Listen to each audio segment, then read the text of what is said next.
Olá pessoal, sejam bem-vindos a mais um podcast. Eu, Eduardo Hirossi. Eu, Arnaldo Cordeiro. Eu, Camila Oliveira. E eu, Paulo Pinceta. Hoje a gente vai dar continuidade no podcast anterior e a Camila trouxe um caso para a gente analisar junto. Camila, conta o seu caso. Bom, esse cliente aqui, ele foi filiado ao regime geral da Previdência de 76, né? Primeiro emprego dele, rural, e teve outras filiações como empregado urbano. E depois ele passou a fazer parte do regime próprio ainda do nosso município. Só que agora ele, por uma opção, ele atingiu a idade de 65 anos, verificou por conta que já tinha o tempo de contribuição 15 anos, que exige até antes da reforma, no caso, e ele já tinha completado, então, os requisitos. Então, ele foi lá e deu a entrada, né, da aposentadoria por idade na questão híbrida, né, porque tem os dois vínculos, rural e urbano. E aí, foi negado para ele. Foi negado e a informação, né, da negação, um dos quesitos estava escrito qualidade segurada. Primeiro, Camila, ele tem uma CTC, ele não tem CTC? Ele já tem a CTC expedida. E quando foi expedida a CTC, não foi incluída na CTC o período de rural? Não. Por quê?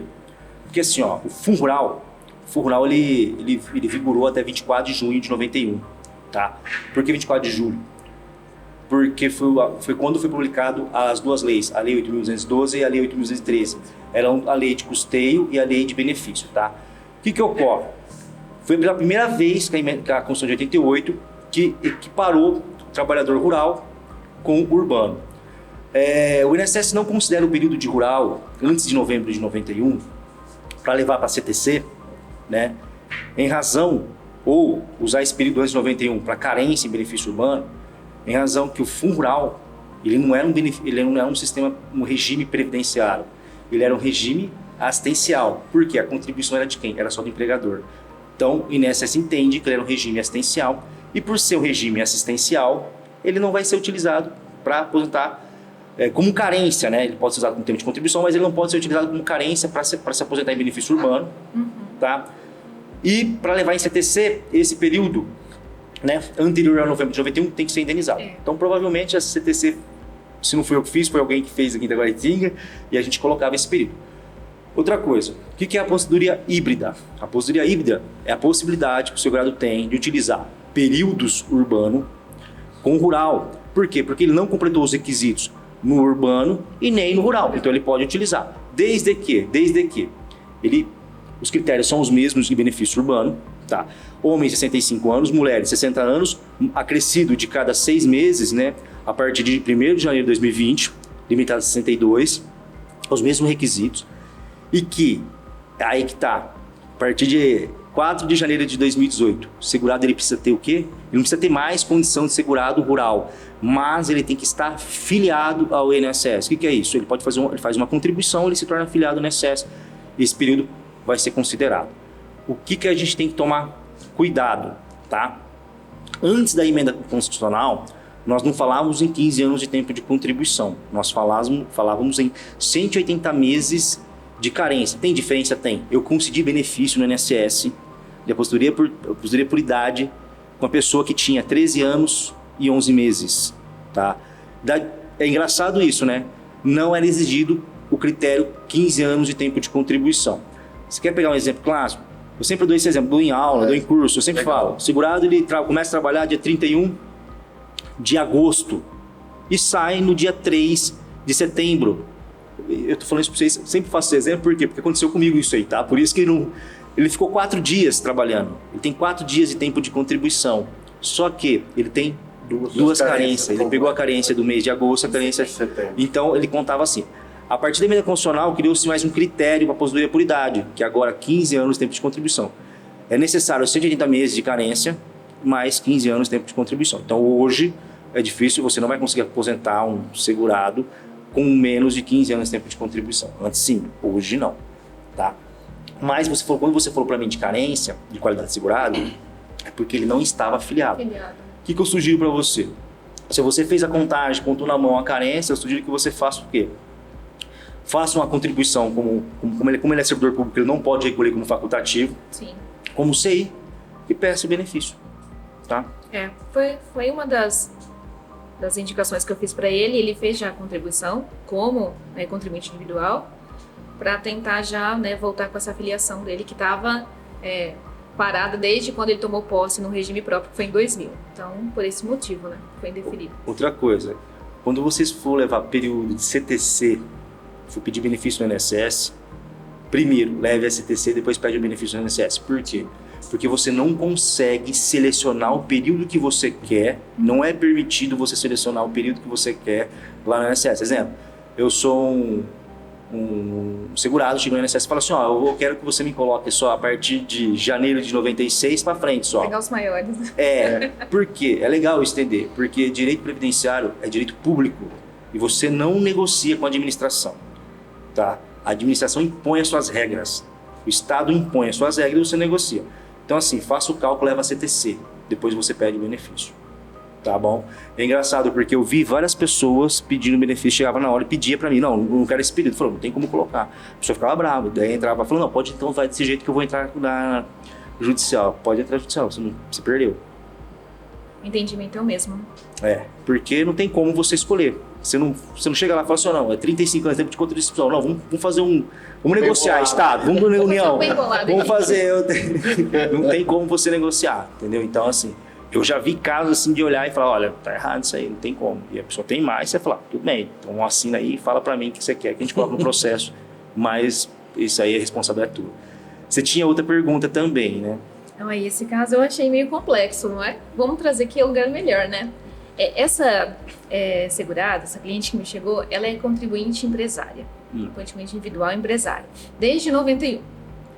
E acontece que ela contribuiu até 97, tem uma janela de tempo sem contribuição, isso com a empresa ainda ativa. E voltou a contribuir em meados de 2007, parou de novo, então ela tem, assim, bem tempos espaçados no relatório do extrato CNIS dela. Depois ela voltou a contribuir em 2019. Esse período de 2019 até o período atual, até 2021 completos, não se encontra no CNIS dela. E eu identifiquei a possibilidade de ela estar com dois PIS, que eu verifiquei na carteira dela e no final, na carteira, né, tá lá preso, que ela tem a inscrição do PIS, o primeiro, e tem um abaixo, um em antigo, que está escrito que era aquele antigo INPS. Não sei se isso é um caso de ser 2 PIS, mas está sob investigação, porque chegou recente e é um caso que eu tenho que estudar para saber como que eu vou corrigir essas contribuições para ela. O que você está me falando pode ser possibilidade de NIT não elado. Tá? O que é o NIT não elado? O NIT não elado é o seguinte, são NITs, o NIT ele tem que ter uma informação mínima. Qual que é a informação mínima? Nome completo e data de nascimento. Tá? Às vezes o nome está errado, principalmente de mulher.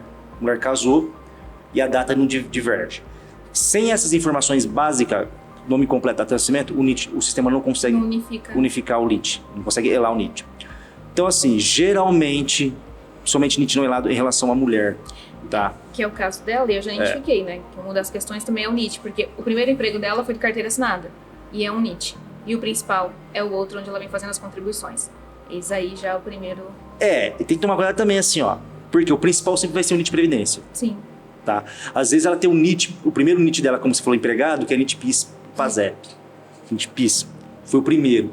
Só que se ela tiver um NIT Previdência no INSS, um registro posterior, e se ela atualizou os dados cadastrais, o NIT Previdência ele vai sempre ser o primeiro. Então, mesmo ele sendo posterior, ele vai puxar o secundário. né?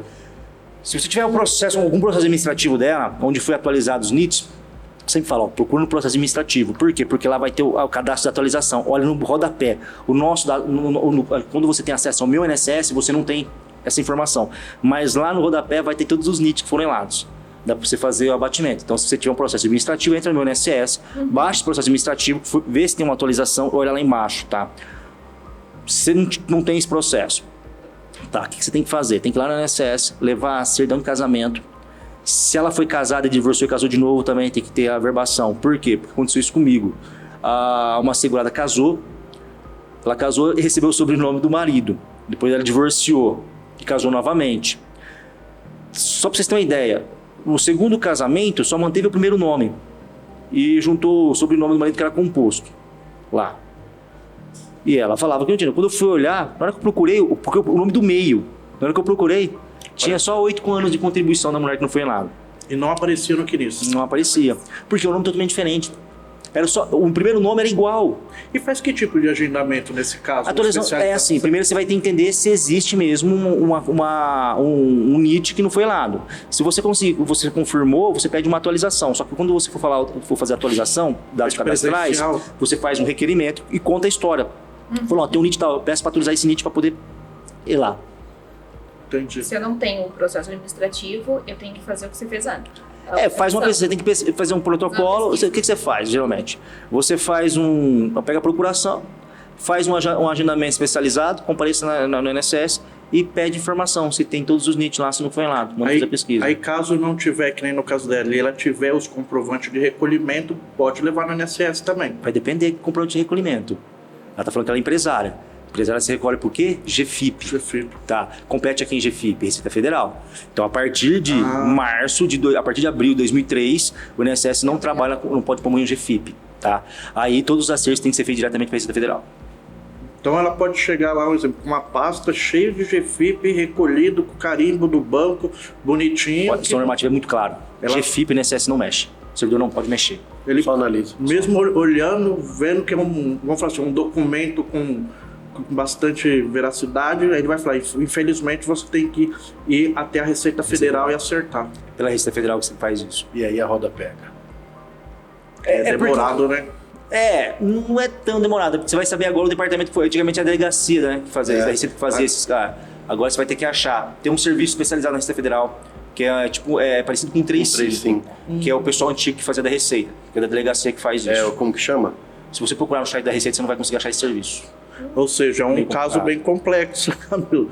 Vai ter que trabalhar bastante, vai ter que eliminar vários obstáculos aí. Sim, muitas arestas, né? Tá certo, gente? Acho que É isso. Mas pra você ver, com previdência é bem complicado. Não é que é complicado, é gostoso. Quando você começa a entender o raciocínio, daí vai ficando fácil. Mas só de você falar, eu já começo a lembrar casos do INSS, as pessoas iam perguntar. Eu falo, assim, tem que fazer. Antes, só uma curiosidade. Quando você começou a militar na área, você já tinha essa noção de que no CNIS poderia ter 2 NITs ali? Você conseguia já, como que fala, bater o olho e já observar isso ou não? Não. Só veio com o tempo? Não, Entendi.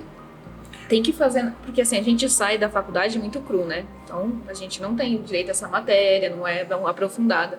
E aí, quando você começa a militar na área, como você falou, você fica, se você não buscar estudar constantemente, ver todos os dias as atualizações, as normativas, fazer curso, especializar, não tem como. Então, antes você via o CNIS de uma maneira, agora você vê de uma maneira totalmente diferente. É outra leitura, né? A leitura é diferente. É importante isso, A né? gente sempre dá aula, sempre, né? Toda semana a gente faz análise de processo físico, no processo, e eu acho muito engraçado. As pessoas não sabem interpretar o perfil contributivo. E eu dei um aulão, nós temos toda semana, a gente faz um processo e engraçado. Toda semana eu falo, explico, as pessoas falam, nossa, que legal isso aqui. Cara, é que eu vejo as pessoas olhando no despacho do INSS, mas quando você consegue entender o perfil contributivo, todas as informações estão ali. Às vezes o processo já foi indeferido, você não precisa analisar tudo. Você olha lá, você sabe quais contribuições são extemporâneas, por que não foi considerado. Então ali tem tudo. E ali é prática e atualização e estudo, né? Ali é a execução prática de tudo que foi informado no sistema do servidor ali dentro.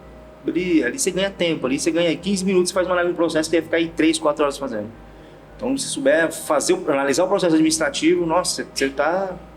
Eu mesmo, quando eu já vejo que tem processo... Primeira coisa, tem processo administrativo, eu já peço.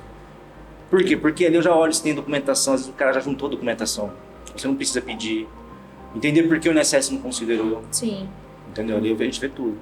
Por isso que é importante os indeferimentos do INSS, eles têm que ser fundamentados, né? Sim. Porque senão você não vai ficar perdido, você vai falar, opa... Não sabe o que fazer. O extrato do CNIS do INSS, do servidor, aí ele te informa se tem microfiche ou não. Você olha lá embaixo no rodapé, lá nas legendas, embaixo da legenda, assim, ó, indicadores, ele te dá as microfichas, ele te dá o período de microficha. Ele fala que consta naqueles NIT. Não quer dizer que ela vai ser reconhecida, né? É outra situação. Sabe? Porque você olhar ali, você fala, o cara tem carnê, já pede carnê. Tá. Mas Tá certo, gente? foi um prazer, né? Nós temos a... Mais Tem que cortar. Eu que agradeço o convite. Foi um prazer Prazer. receber também. E toda dúvida que tiver, pode vir aqui, pode mandar pra nós que a gente te auxilia, tá bom? Agradeço, viu? Muito obrigado a Obrigada a todos. todos. Obrigado, gente. Até mais.